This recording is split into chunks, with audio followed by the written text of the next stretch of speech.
Hey everyone, welcome back to my YouTube channel, and I hope you all are doing great. And in this video, we will talk about guidance, जिसे हिंदी में निर्देशन कहा जाता है। And निर्देशन का अर्थ, परिभाषा, प्रकार एवं विधियाँ और इसकी आवश्यकता क्यों होती हैं, इसके बारे में पढ़ेंगे। एंड ये समावेशी शिक्षा का है एक चैप्टर और दिए थर्ड सेमेस्टर का ये नोट्स है। सो आज हम इसके बारे में डिस्कस करेंगे। Let's get started.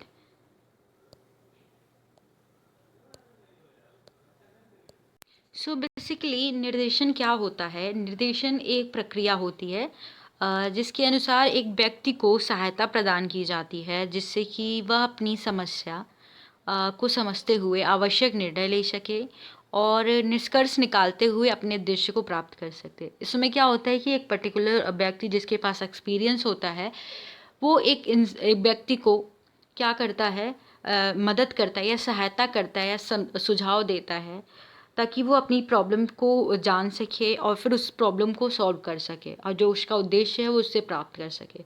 तो निर्देशन का अर्थ देखेंगे कि निर्देशन का अर्थ क्या होता है। निर्देशन से तात्पर्य है, क्या होता है? निर्देशन से तात्पर्य है एक ऐसी प्रक्रिया से है जिसमें व्यक्ति विशेष को इस प्रकार सहायता प्रदान की जाती है कि वह अपनी जन्मजात क्या होती है, इन्नेट जो जन्मजात गुण होते हैं, जो क्षमताएं होती हैं तथा अर्जित क्षमताओं को समझते हुए उनका उपयोग अपनी समस्याओं को स्वयं हल करने में कर सके। मतलब जो उसकी मतलब जो भी उसने जन्मजात उसकी जो क्षमताएं होती हैं उसको क्या किया जाता है इसमें, उसको उभारा जाता है। मतलब उसको इतना मोटिवेट किया जाता है, इतना सहायता प्रदान की जाती है ताकि वो अपनी निर्देश दिया जाता है ताकि वो अपनी जो समस्या है उसको जान सके और उसको सॉल्व कर सके। ठीक है। और जन्मजात जो क्षमताएं होती हैं, मनुष्य में जन्मजात और दो कैरेक्टर होते हैं, नेट जो क्षमताएं होती हैं और एक्वायर्ड होता है जो वो अपने लाइफ में सीखता है और जो उसके जन्म के टाइम से ही आते हैं। तो उन क्षमताओं का विकास किया जाता है और इसमें निर्देशन दिया जाता है, मतलब गाइडेंस दी जाती है ताकि वो अपनी प्रॉब्लम को सॉल्व कर सके।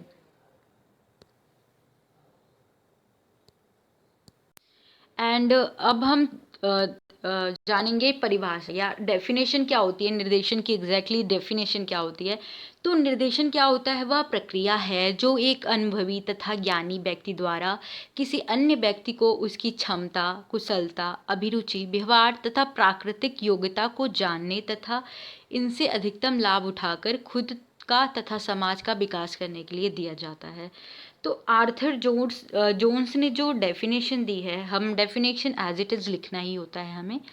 तो इसमें बताया है कि व्यक्तियों को बुद्धिमत्ता पूर्वक चुनाव का समायोजन करने में दी जाने वाली सहायता निर्देशन है। मतलब बुद्धिमत्ता पूर्वक अपनी बुद्धि का प्रयोग करके किसी मतलब सिचुएशन को, जो भी परिस्थिति है उसके साथ एकोमोडेट करना, मतलब समायोजन करना, उसको अडॉप्ट करना, जो सहायता दी जाती है उसको अडॉप्ट करने के लिए, उसको ही निर्देशन कहा जाता है। कोई भी प्रॉब्लम आपके सामने आएगी, आपको सॉल्व करने के लिए जो सहायता या गाइडेंस दी जाती है वही निर्देशन होता है। कोई भी सहायता की जाती है, आपको दिशा प्रदान किया जाता है कि आपको ये काम ऐसे करना चाहिए, तो वो निर्देशन होता है। स्किनर ने क्या कहा है? निर्देशन युवक को क्या होता है? निर्देशन युवक को सहायता देने की वह प्रक्रिया है जिसके द्वारा वह स्वयं के साथ, दूसरों के साथ और परिस्थितियों के साथ समायोजन कर सके। क्या होता है? स्किनर ने यही बात बोली है पर ये दूसरे शब्दों में बोली है। इन्होंने भी समायोजन की बात की है और इन्होंने भी बात की है, लेकिन इसमें क्या है, इसमें परिस्थिति डाल दिया है इन्होंने और परिस्थितियों के साथ समायोजन करना सीखता है। जो भी परिस्थिति है उसके साथ समायोजन करना सीखता है निर्देशन के द्वारा। वो उद्देश्य क्या होते हैं उनको हम जान लेते हैं। ठीक है। निर्देशन के उद्देश्य, शिक्षा तथा निर्देशन के उद्देश्य एक ही जैसे हैं क्योंकि दोनों का अर्थ होता है व्यक्ति का विकास करना। निर्देशन भी क्या करता है कि व्यक्ति का विकास करता है और उसको परिस्थितियों के साथ समायोजन करना सिखाता है। और ठीक है, तो निर्देशन के उद्देश्य क्या होते हैं? यहाँ पे निर्देशन के 4 उद्देश्य यहाँ पे दिया हुआ है। व्यक्तिगत उद्देश्य, समाज से संबंधित उद्देश्य, व्यवसाय संबंधित उद्देश्य और शिक्षा संबंधित उद्देश्य। क्या होते हैं? ये निर्देशन के उद्देश्य होते हैं। इनको हम अच्छे से थोड़ा डिटेल में देखेंगे। व्यक्तिगत उद्देश्य को हिंदी में इंग्लिश में कहते हैं इंडिविजुअल ऑब्जेक्टिव या इंडिविजुअल एम होता है, जिसमें व्यक्ति विशेष को दी जाती है। समाज से संबंधित उद्देश्य होता है जो समाज से रिलेटेड होता है। व्यवसाय संबंधित उद्देश्य जो आपके व्यवसाय से होता है, जॉब रिलेटेड होता है। एंड शिक्षा संबंधी आपके शिक्षा से होता है। व्यक्तिगत उद्देश्य में क्या आता है? व्यक्तिगत उद्देश्य में क्या आ सकता है? इसमें व्यक्ति का विकास करना होता है। व्यक्तिगत उद्देश्य जो होता है इसमें कि व्यक्ति का जो सेल्फ कॉन्फिडेंस है, आत्मविश्वास, उसका विकास करना होता है। ठीक, अपने व्यक्तित्व को सकारात्मक एवं नकारात्मक पक्षों, गुणों, सीमाओं और प्रतिमाओं तथा न्यूनताओं को स्वयं समझने की क्षमता विकसित करता है। जो भी आपके अंदर कमियां हैं उसमें व्यक्ति की कमियों को जानने की में सहायता दी, मदद की जाती है।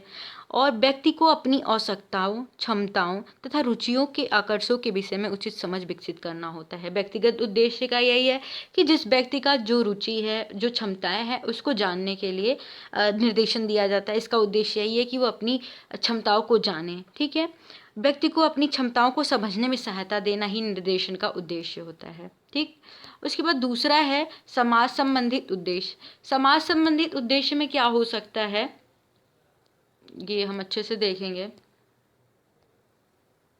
समाज संबंधित उद्देश्य में समाज से रिलेटेड उद्देश्य है। इसमें समाज का कल्याण करना हो सकता है। समाज को तनाव युक्त पीढ़ी प्रदान करना, मतलब जो भी पीढ़ी है, जनरेशन यहाँ के लोग हैं, उनको तनाव मुक्त प्रदान करना ताकि वो समाज का कल्याण कर सके।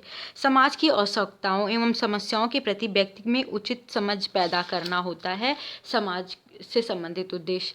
तो ये आप अपने अकॉर्डिंग लिख सकते हो। और समाज के विविध क्षेत्रों में योग्य व कुशल व्यक्तियों का उपयुक्त स्थान दिलाना है। समाज संबंधित उद्देश्य है कि व्यक्ति को निर्देशन देके, मतलब गाइड करके, समाज में जो भी क्षेत्र हैं वहाँ योग्य कुशल व्यक्ति को स्थान दिलाना होता है। ठीक है, उसके बाद आता है व्यवसाय संबंधी। व्यवसाय संबंधित क्या होता है कि व्यवसाय के और व्यक्ति के मध्य संगति बढ़ाना, मतलब व्यक्ति जो भी जिस फील्ड में ज़्यादा सक्षम है, क्षमताएं जिसमें ज़्यादा है, उसी फील्ड में उस व्यक्ति को लाना, उसी व्यवसाय में लाना। व्यवसाय के प्रति समझ पैदा करना, व्यक्ति को उचित व्यवसाय चयनित करने में सहयोग प्रदान करना निर्देशन का ये उद्देश्य होता है। ठीक है, उसके बाद विभिन्न व्यावसायिक अवसरों की जानकारी देना। जो भी व्यवसाय संबंधित जानकारी है उसका उसको मतलब उसकी जानकारी व्यक्ति को देना ही व्यवसाय संबंधित उद्देश्य होता है। ठीक है, फिर आता है शिक्षा संबंधित उद्देश्य। शिक्षा संबंधित उद्देश्य क्या हो सकता है कि जो भी बालक बालिकाएं हैं जो विद्यालय में पढ़ने जाती हैं, कॉलेज में पढ़ने जाती हैं, उनमें अच्छे आदतों का विकास करना, उनमें सृजनात्मक शक्ति का विकास करना, मतलब उनमें आत्मा अनुशासन बनाना, वो अनुशासन के प्रति मतलब वो ज़्यादा अनुशासनहीन ना हो, वो अनुशासन में बंधे रहें, ऐसा निर्देशन देना। ठीक है, फिर उनको क्या करना, उनकी जो रुचियां हैं, उनकी भावनाएं हैं, उनको जानने का अवसर देना, जो उनकी क्षमताएं हैं उनको विकसित करना। एंड और मोस्ट इम्पॉर्टेंट, जो हायर लेवल के स्टूडेंट्स होते हैं उनको एक पाठ्यक्रम का चयन करना, मतलब जिस फील्ड में वो ज़्यादा अच्छे हैं, जिस फील्ड में वो ज़्यादा कैपेबल हैं, उस फील्ड के व्यवसाय को चयन करने में उनकी मदद करना, उनको निर्देश देना। तो जो बच्चे होते हैं उनमें अच्छी आदतों का विकास करना सिखाया जाता है। तो ये सब कैसे पॉसिबल है? ये निर्देशन द्वारा ही पॉसिबल है और ये निर्देशन का उद्देश्य होता है।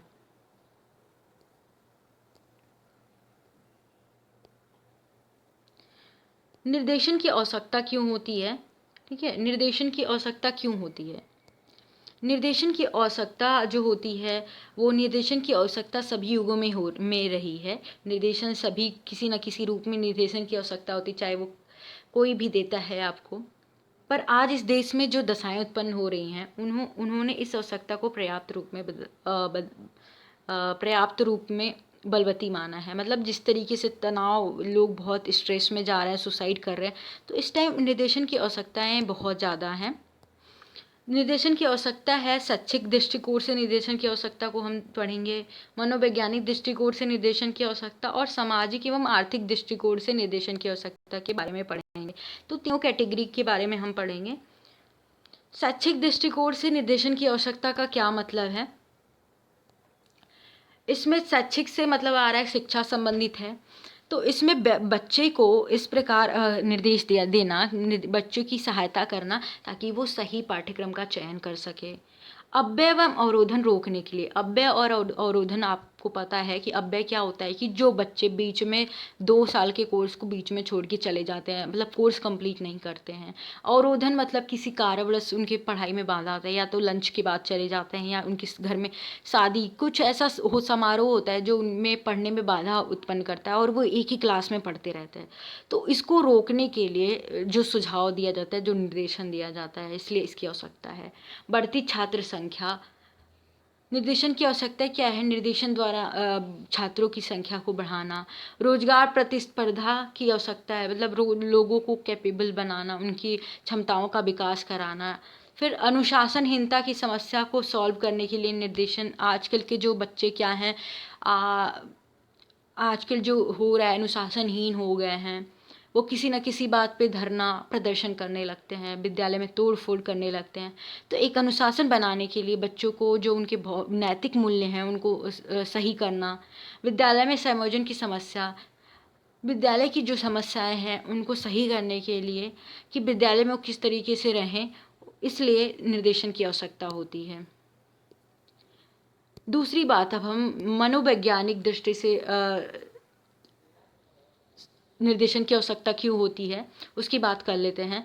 व्यक्तिगत भिन्नताओं को समझना, मतलब जो भी सभी एक दूसरे से भिन्न भिन्न होते हैं, इंडिविजुअल डिफरेंसेस होता है। तो पढ़ाई के मामले में भी चाहे किसी भी दृष्टि से इन सब की मतलब अलग अलग क्षमताएं होती है, उनको बताने के लिए कि ये बच्चा ज़्यादा कैपेबल है, इसकी क्षमताएं रुचियां जानने के लिए निर्देशन की आवश्यकता होती है, उसको आगे बढ़ाने के लिए।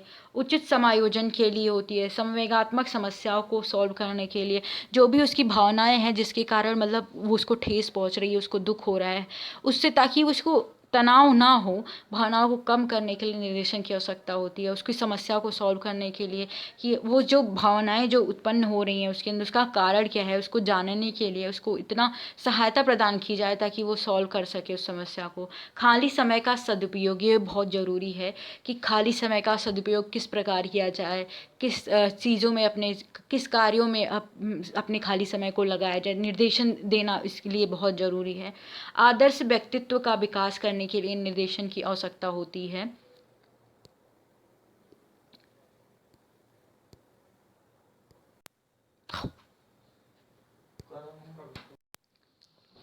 सामाजिक एवं आर्थिक दृष्टिकोण से थर्ड जो कैटेगरी है, सामाजिक एवं आर्थिक दृष्टिकोण से निर्देशन की आवश्यकता क्यों होती है? तो औद्योगिकरण एवं नगरीकरण के लिए, पाश्चात्य सभ्यता का प्रभाव के लिए, जो भी वेस्टर्न कल्चर है उसका प्रभाव किस तरीके से पड़ रहा है आज की जनरेशन पे, उसको निर्देशन देना कि अपने कल्चर के साथ वेस्टर्न को अपनाना। संयुक्त परिवार प्रणाली का विघटन हो रहा है, परिवार अलग हो रहे हैं, उस समय किस तरीके से निर्देशन दिया जाए इसकी भी इसलिए आवश्यकता है। सामाजिक मूल्यों में परिवर्तन, समाज के कल्याण के लिए जो काम करते हैं, नैतिक एवं धार्मिक मूल्यों में परिवर्तन की वजह से नैतिक निर्देशन की आवश्यकता है। जनसंख्या में वृद्धि हो रही है, उनको कैसे कम किया जाए इसके लिए निर्देशन की आवश्यकता है। व्यवसाय को बदलता स्वरूप, व्यवसाय जिस तरीके से बदल रहा है उसके अकॉर्डिंग बच्चे को चयन करना कि किस तरीके से व्यवसाय का चयन करे अपनी क्षमता के अनुसार, इसलिए निर्देशन की आवश्यकता होती है। एंड निर्देशन के प्रकार, निर्देशन कितने प्रकार का होता है? निर्देशन होता है व्यक्तिगत निर्देशन, जिसे इंडिविजुअल या पर्सनल गाइडेंस कहते हैं। शैक्षिक निर्देशन होता है एजुकेशनल निर्देशन। स्वास्थ्य निर्देशन हेल्थ का होता है। सामाजिक सोशल होता है। एंड व्यवसायिक वोकेशनल होता है। ठीक है, तो ये निर्देशन के प्रकार होते हैं।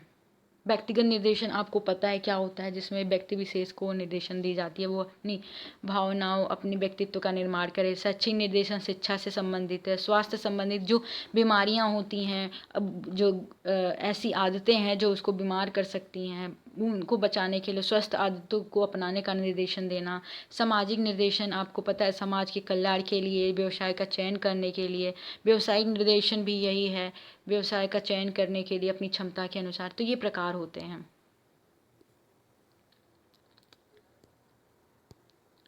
And the last one is निर्देशन की विधियाँ। मेथड क्या होती है गाइडेंस की? ये व्यक्तिगत भी हो सकती है, या इंडिविजुअल गाइडेंस भी हो सकता है, या ग्रुप गाइडेंस भी हो सकता है। ठीक है, दो प्रकार का होता है। निर्देशन की जो विधियाँ हैं दो प्रकार की होती हैं, व्यक्तिगत निर्देशन और सामूहिक निर्देशन।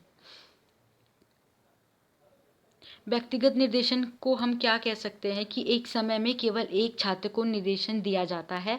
धन और समय की दृष्टि से महंगी होने के कारण इस विधि का प्रयोग बहुत कम किया जाता है, क्योंकि एक समय हम एक व्यक्ति को ही देते हैं, एक इंडिविजुअल को ही देते हैं। जैसे आप किसी को मनोवैज्ञानिक समस्या होती है, जैसे आप कोई स्ट्रेस तनाव होता है, तो आप को निर्देशन की ज़रूरत होती है।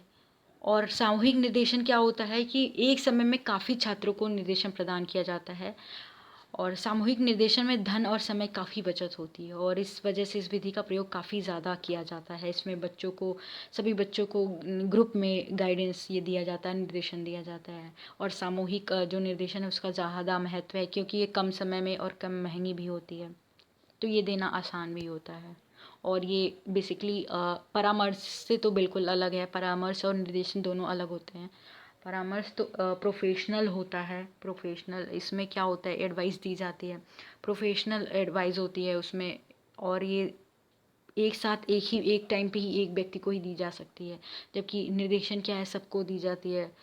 और ये दो विधियाँ होती हैं इसमें, व्यक्तिगत निर्देशन, सामूहिक निर्देशन।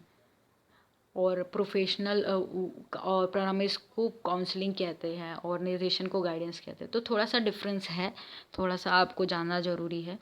और उसमें क्या होता है कि आपको बस मनोवैज्ञानिक, जैसे आपकी कोई तनाव की प्रॉब्लम है, स्ट्रेस की प्रॉब्लम है, तो आप साइकेट्रिस्ट के पास जाते हो, तो आपको कंसल्टेंस ऐसे जो आपको एडवाइस देता है, तो उस टाइप की आपकी प्रॉब्लम को सॉल्व करता है, तो परामर्श में आ जाता है। हेल्थ इश्यूज़ होती हैं, जो हेल्थ से रिलेटेड प्रॉब्लम होती हैं। तो आई होप आपको ये गाइडेंस का चैप्टर समझ आया होगा। And please don't forget to like, share and subscribe my channel. Thank you.